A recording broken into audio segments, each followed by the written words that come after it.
Hello বন্ধুরা, শুভ সন্ধ্যার শুভেচ্ছা জানিয়ে আমি নিয়ে চলে এলাম তোমাদের সামনে একটা নতুন ব্লগ নিয়ে চলে এসেছি। দেখে থাম্বনেল আর টাইটেল দেখে তো বুঝতেই পেরে গেছো যে আজকে কি বিষয়ের উপর আমি ভিডিও দিতে চলেছি।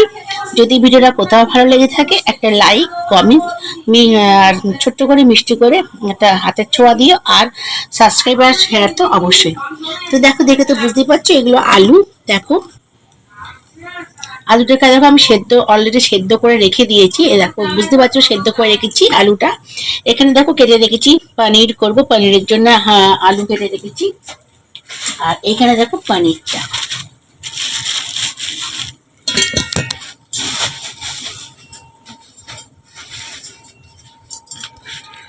এই যে হচ্ছে পনির। তো আজকে রেসিপি বলে দিই, আজকে করবো আলুর পরোটা আর হচ্ছে পনিরের তরকারি। তোমরা চাইলে এর সাথে আলুর পরোটার সঙ্গে তোমরা আচার বা আলুর দম বা আলুর কষাও খেতে পারো, কিন্তু আজকে আমি করছি আমার রান্নাঘরে পনিরের তরকারি। এই জন্য আলু কেটে রেখেছি, নিয়েছি একটু আদা আর একটা কাঁচা লঙ্কা। এখানে পনিরের তরকারি ঝাল খায় না, অবশ্যই তোমরা তোমাদের মতন ঝালটা দিতে পারো। আর আলুর পরোটা এটা কোনো নতুন রেসিপি নয়, এটা সবাই করে থাকো, সবাই খেয়েছো। তবে সবাই সবার মতন রান্না করো, আর আমি কিভাবে রান্না করছি সেটাই তোমাদের সঙ্গে শেয়ার করতে চলেছি। তো চলো আমি আলুগুলোকে ছাড়িয়ে, অলরেডি সেদ্ধ তো করে দিয়েছি, আলুগুলোকে ছাড়িয়ে আমি ফেরত আসি। বন্ধুরা দেখো, আমি তোমাদের দেখিয়েছিলাম যে আলুর পরোটা করার জন্য আলুটাকে সেদ্ধ করে রেখেছি। আর এখানে রেখেছিলাম মশলা, এখানে রেখেছি শুকনো লঙ্কা, গোটা সাদা জিরে, আর রেখেছি 4টে এলাচ। যার যেরকম পরিমাণ সে সেরকম দেবে। দিয়ে এটাকে আমি রোস্ট করে নিয়ে দেখো মিক্সিতে আমি গুঁড়িয়ে রেখেছি।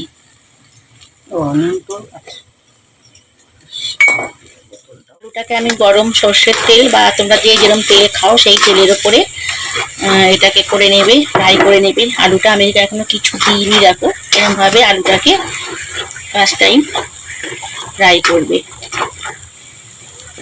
দেখবে এই আলুর পরোটা খেতে বেশি স্বাদ লাগবে আর দারুণ টেস্টি হবে, পুরো একদম হোটেলের স্টাইলে।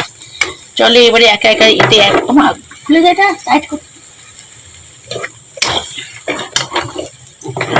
দেখো এতে একে একে অ্যাড করবো নুন। তবে নুনের পরিমাণটা তোমরা যার যেরকম খাও সে সেরকম ভাবেই দেবে, স্বাদ অনুযায়ী। তো আমি যেরকম খাই সেরকমটাই দিলাম। দিয়ে একটু আবার নাড়াচাড়া করে নেবো।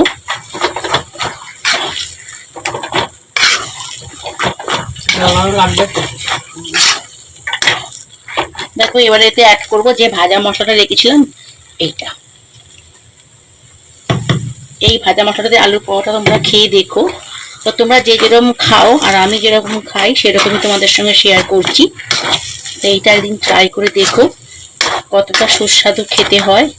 আর পরোটার জন্য যে ময়দাটা মাখবে এতে একটু ময়ন দিয়ে নেবে, একটু চিনি দিয়ে নেবে, আর পরিমাণ মতো নুন দিয়ে গরম জল দিয়ে ময়দাটাকে মাখবে। তো চলো আলু ফ্রাইটা করে ফিরে আসছি। এ দেখো বন্ধুরা, আলুটা আমার ফ্রাই হয়ে গেছে। ফ্রাই করার পর দেখো এই পজিশনে এসেছে। তো চলো এবারে যাবো ময়দার কাছে। দেখো দিদি এখানে ময়দা মাখছে, এই যে এই দেখো ময়দাটাতে দিয়েছে একটু চিনি আর একটু দিয়েছে তেল, যে যেরকম তেল খাও, আর একটু দিয়েছে পরিমাণ মতো নুন। দিয়ে এটাকে ভালো করে মিক্সড করে নেবে। দিয়ে এই যে দেখো গরম জল আছে, গরম জল দিয়ে মাখবে। চলো আদাটা মেখে ফিরে এই দেখো আটাটা মাখা হয়ে গেছে, তোমাদের দেখালাম। দিয়ে এরকম দেখো লেচি কাটা হয়েছে। আর দেখো দিদি এরকম ভাবে একটা বাটির মতন শেপ দিয়ে নিচ্ছে, এই দেখো এরকম ভাবে। যদি তোমরা অন্যরকম শেপ দিতে চাও পরোটার দিতে পারো, তবে এটা গোলই ভালো, আলুর পরোটাটা একটু গোল গোলই হয়। তো দেখো এরকম ভাবে শেপটা দিয়ে নিচ্ছে। দেখো এইবারে এই যে আলুটা করে রেখেছি, এই আলুটার মধ্যে পুর দেবে। এই যে এই দেখো। তো চামচ ব্যবহার করার একটাই কারণ যে হাতে লেগে যাবে, তখন পুরটা আবার মুড়তে অসুবিধা হবে, তাই জন্য চামচটা ব্যবহার করা। এই দেখো এরকম ভাবে মুড়ে নেবে।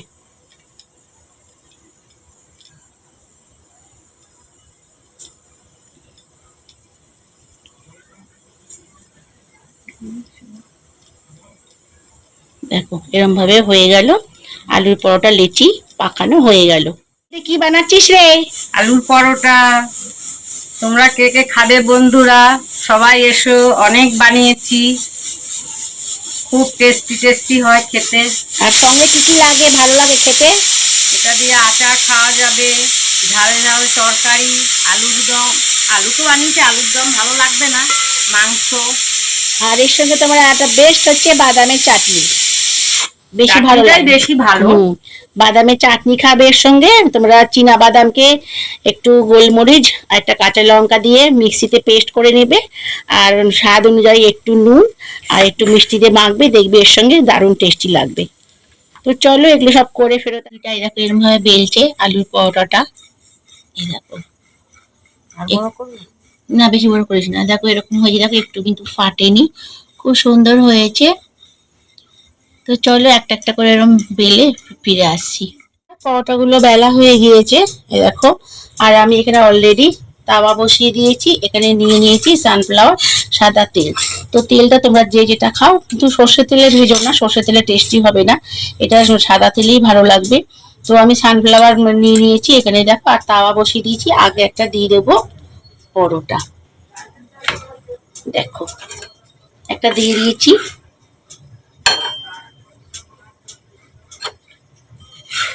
একটু এপিট পিট করে ভেজে নেবে, দেখো ওপিটটা হয়ে গেছে। দিয়ে এবার আমি তেল ছড়িয়ে দেবো।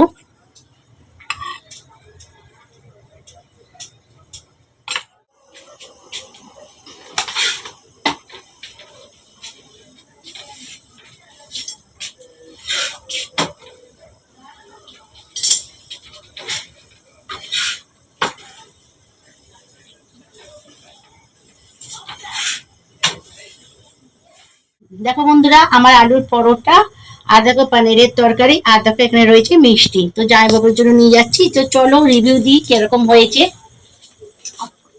চলে এসেছি জামাইবাবুর কাছে, তো জামাইবাবু খেয়ে বলবে যে কেমন হয়েছে। খান, দেখুন কেমন হয়েছে।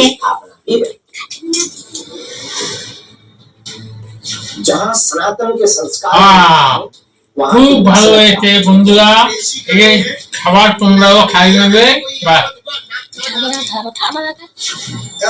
তো চলো বন্ধু, জামাইবাবু তো খেয়ে বললো খুব ভালো হয়েছে। তো তোমাদের যদি কারোর খেতে ইচ্ছা করে তো চলে এসো। আজকের মতন এখানে রাখছি, টাটা।